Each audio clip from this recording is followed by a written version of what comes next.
और अवाम पर महंगाई का बड़ा बम गिराने की तैयारी। वफाकी काबीना में आज मिनी बजट पेश किए जाने का इम्कान है। मिनी बजट के तहत 50 अरब रुपए का टैक्स इस्तिस्ना खत्म किया जाएगा। पेट्रोलियम लीवी हर माह 4 रुपए बढ़ेगी। मोबाइल फोन, स्टेशनरी और मेकअप का सामान मजीद महंगा हो जाएगा। बिजली के बिल भी आहिस्ता आहिस्ता बढ़ाने की तजवीज़ है। पेट्रोलियम लीवी में हर माह इजाफा, मोबाइल फोन, स्टेशनरी महंगी, मेकअप का सामान भी मजीद महंगा, बिजली की कीमत भी मजीद बढ़ेगी। मिनी बजट की आज वफाकी काबीना इजलास में मंजूरी का इम्कान।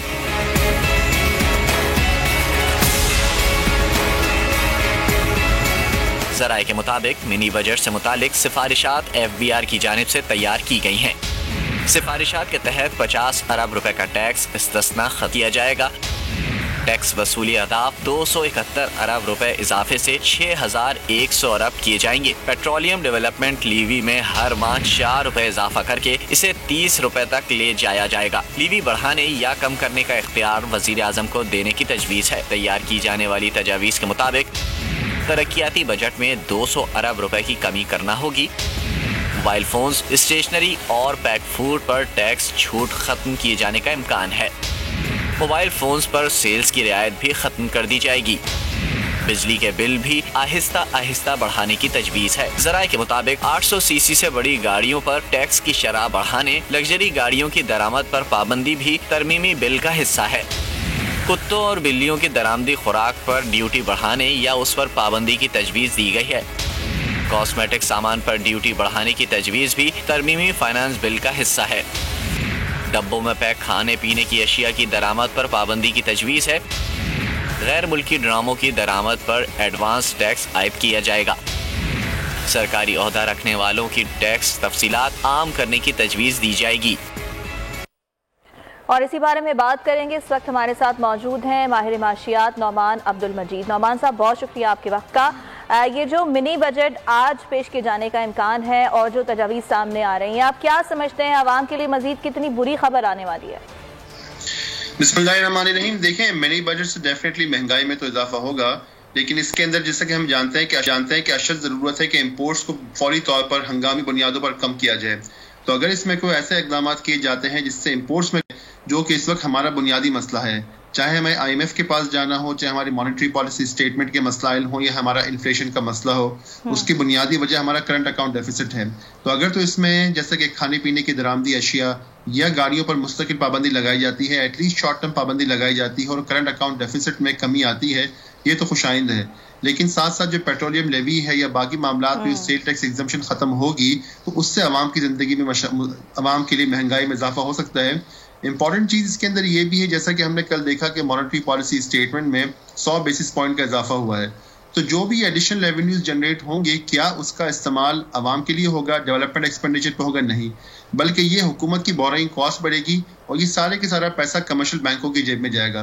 उसकी वजह ये है कि IMF से जो हमने मुआहिदा किया है उसके तहत गवर्नमेंट स्टेट बैंक से बोरो नहीं कर सकती। स्टेट बैंक से बोरो ना करने के नतीजे में गवर्नमेंट के पास सिर्फ एक ऑप्शन है, जो कि कमर्शियल मार्केट्स है, कमर्शियल बोरिंग है। और कमर्शियल बोरिंग हमेशा स्टेट बैंक की बोरिंग से महंगी होती है। तो एक तो ये बोरिंग महंगी भी है। ऑन टॉप ऑफ इट, पिछले हफ्ते हमने देखा था कि मनी मार्केट ऑपरेशन में बैंकों ने भरपूर गवर्नमेंट को जो है फायदा उठाया, गवर्नमेंट की इस मजबूरी का, इस कमजोरी का, और अच्छा खासा स्प्रेड लिया था on top of the policy rate. तो मसला ये है कि जो ये मिनी बजट आएगा, जो एडिशनल टैक्सेस लगेंगे, जो भी पॉलिसी मेजर लिए जाएंगे, इससे अगर टैक्सेस जनरेट भी हो गए तो इसका फायदा आवाम तक नहीं पहुंचेगा, बल्कि ये सारे के सारे एडिशनल पैसे कमर्शियल बैंकों की जेब में जाएंगे। ठीक है, तो नौमान साहब ये फरमाइएगा कि अब आने वाले जो दिन हैं और अब जब नया साल शुरू हो रहा है, तो आप क्या अंदाज़ा लगा रहे हैं कि कितनी मजीद महंगाई होगी, अवाम कितने मजीद परेशान दिखाई दे रहे हैं आपको?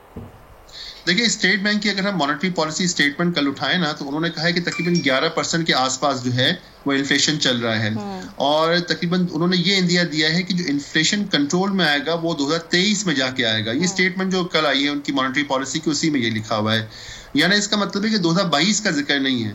तो अगर आज हम 21 के एंड पर खड़े हुए हैं तो तकरीबन समझ लें कि 22 का साल भी तकरीबन महंगाई के एतबार से ऐसा ही गुजरेगा जो कि 2021 का था। महंगाई में मजीद इजाफा होगा। ये तो ऑफिशियल फिगर थे स्टेट बैंक की।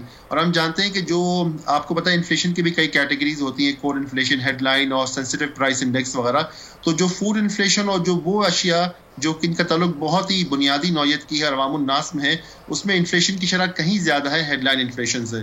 तो जो बज़ाहिर स्टेट बैंक की असेसमेंट से भी यही नजर आ रहा है कि अगला साल जो होगा वो महंगाई के एतबार से काफी टफ होगा।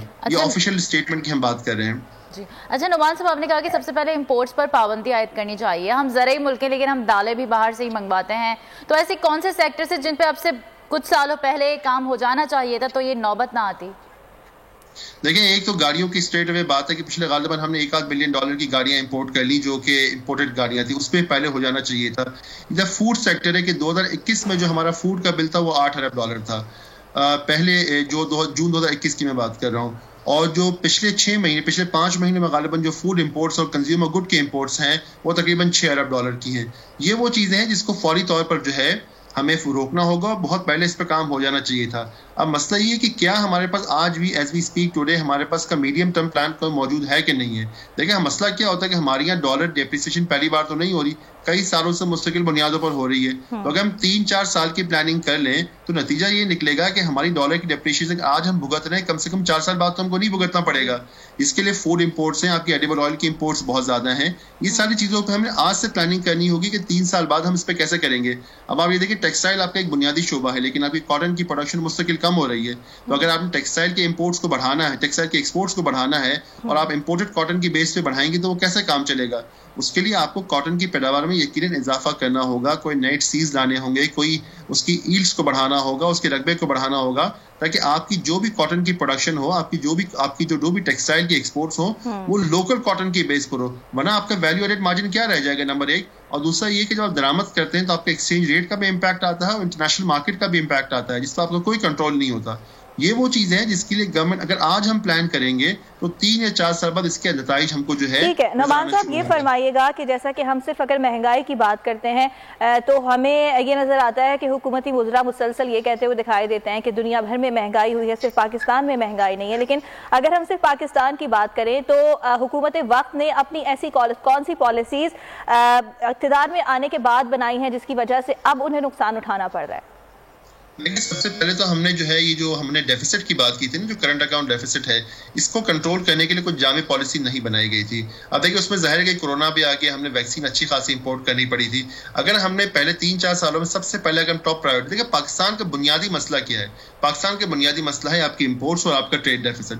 ये हमेशा से हमें पता रहा है, इसमें कोई नई चीज नहीं है और आज हम 4 साल गवर्नमेंट की हो चुके हैं। अगर मैं समझता हूँ कि पहले साल में आके ऐसा कोई मजबूत प्लान बना लिया गया होता कि हमने at least last year of election में, लास्ट ईयर ऑफ टर्म में भी हमारी इंपोर्ट्स को हम कंट्रोल कर लेंगे किसी तरीके से, तो ये मसाइल ना देखने पड़ते। देखिए, हम बाकी सब चीजें तो अपनी जगह है, जो short to medium term plan है, इंडस्ट्रियलाइजेशन के इश्यूज हैं, लेकिन जब तक हमारे इंपोर्ट का मसला हल नहीं होगा तब तक हम जो है किसी भी किस्म के ना हमें हर थोड़े दिनों बाद IMF के पास भीख मांगने जाना पड़ेगा। IMF हमारे पास सख्त तरीन शर्तें रखेगा और हमारे पास कोई ऑप्शन नहीं होगा उन शर्तों को इम्प्लीमेंट करने के लिए। तो जब तक हमारे इंपोर्ट्स के मसाइल हल नहीं होंगे, आज भी अगर इस पर हम काम शुरू करेंगे 2-3 साल लगेंगे इंपोर्ट्स को कंट्रोल आने में, या एटलीस्ट हमारा जो ट्रेड डेफिसिट, इसको कोई ऑल्टरनेटिव इसका वे क्रिएट करना पड़ेगा कि हम इसको जो है कंट्रोल कर सकें। वरना जो ये हर साल $12-15 अरब का हमारा करंट अकाउंट या बैलेंस ऑफ पेमेंट का डेफिसिट आता है, इसको हम किसी भी तरीके से जो है हम अपनी जो है सस्टेनेबल नहीं है। ऑलरेडी नुमान साहब, आपसे ये भी जानना चाहूंगी आखिर में कि आजकल सोशल मीडिया पर ये खबरें गर्दिश कर रही हैं कि पुराने नोट की जगह अब नए नोट आने वाले हैं, तो अगर ऐसा हो जाता है तो इससे मईशत पर क्या फर्क पड़ेगा? इससे देखिए, अगर इसको सही तरीके से इम्प्लीमेंट किया जाए तो किसी हद तक मईशत की डॉक्यूमेंटेशन पे इम्पैक्ट आ सकता है। कि डॉक्यूमेंटेशन ये होगा कि जिन लोगों ने पुराने नोट अपने घरों में जिसके अंबार लगा के रखे हुए हैं, जब वो बैंकिंग चैनल में लेके आएंगे तो ऑटोमेटिकली बैंकिंग चैनल में जो है फिर उनको उसको डिक्लेयर करना पड़ेगा। तो ये जो बहुत सारी इनफॉर्मल इकोनॉमी है वो बैंकिंग चैनल का हिस्सा बन जाएगी। लेकिन जाहिर है कि अगर इसको डॉक्यूमेंटेशन ऑफ इकोनॉमी के पॉइंट ऑफ व्यू से ये एक हिस्सा है उसका कि आप इसकी डीमोनेटाइजेशन कर दें, और उसकी मैनेजमेंट कैसी होगी, क्या हम दोबारा तो उसी विशिष्ट साइकिल में नहीं फंस जाएंगे? हमने इंडिया में देखा था कि जो डीमोनेटाइजेशन हुई थी कंप्लीट डिजास्टर थी, कि लोगों को कई महीने तक वो नोट लेने के लिए जो है वो सड़कों पे खड़ा रहना पड़ा था। तो डॉक्यूमेंटेशन ऑफ इकोनॉमी का ये एक हिस्सा है। लेकिन जो मोस्ट इंपॉर्टेंट चीज है डॉक्यूमेंटेशन ऑफ इकोनॉमी के लिए वो आपकी डिजिटाइजेशन है, कि जितना डिजिटल पेमेंट सिस्टम को, डिजिटल पेमेंट्स को आप प्रमोट करेंगे, ऑटोमेटिकली, और उस पर इंसेंटिव देंगे उसके ऊपर आप कि भाई जो लोग उसको डिजिटल पेमेंट्स को इस्तेमाल कर रहे हैं उनके टैक्स इंसेंटिव दिए जाएं, कुछ सिलसिला बनाया जाए। इसी तरह कंपलसरी किए जाए हमारे रिटेलर्स को। बहुत सारे शोबे ऐसे, मिसाल गवर्नमेंट डिपार्टमेंट। ठीक है, नुमान अब्दुल मजीद साहब हमारे साथ मौजूद थे और आज ये इम्कान जाहिर किया जा रहा है कि मिनी बजट को वफाकी काबीना से पास करवा दिया जाएगा। इस बारे में आप हमसे बात करें। सब्सक्राइब करें और बेल दबाएं ताकि कोई खबर रह न जाए।